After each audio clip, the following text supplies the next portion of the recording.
मौजूदा आज़ाद कश्मीर सेटअप की नाअहली से गवर्नेंस और तरक्याती अमल शदीद मुतासिर हुआ है। अवाम की खुशहाली के लिए तब्दीली नागुज़ीर हो चुकी है। मुस्लिम लीग नून के रहनुमा हसन इकबाल की कश्मीर कमेटी के इजलास के बाद मीडिया से गुफ्तगू। कहा कि मुस्लिम लीग नून ने तहरीक अदम एतमाद के हक में वोट देने का फैसला किया है, लेकिन हुकूमत साजी में हिस्सा नहीं लेंगे। अमीर मकाम बोले कि जो भी मुआहदा हुआ है उस पर मिनोअन अमल दरामद करवाएंगे।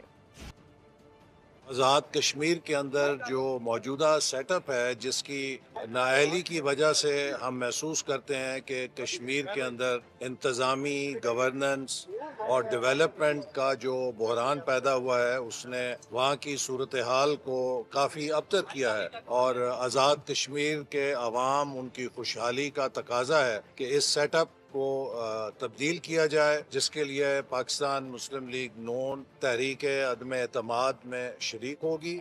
और इसके साथ साथ ये भी हमारा फैसला है कि हम तहरीक अदम एतमाद की कामयाबी के बाद हुकूमत साजी में शरीक नहीं होंगे। जो अवामी मुफाद के जितने इश्यूज है और हमारा जिसके साथ उनके साथ एग्रीमेंट हुआ है, तो उनकी इम्प्लीमेंटेशन को इंशाल्लाह ताला यकीनी बनाएंगे। हम इम्प्लीमेंटेशन कमेटी का पार्ट है, उसका हिस्सा है। तो इस तरह कोई बात नहीं कि हुकूमत जो भी आ जाए, जो भी चेंज हो, जो मुआहदा एग्रीमेंट हुआ है, उस पर इंशाल्लाह ताला हम अमल दरामद यकीनी बनाएंगे।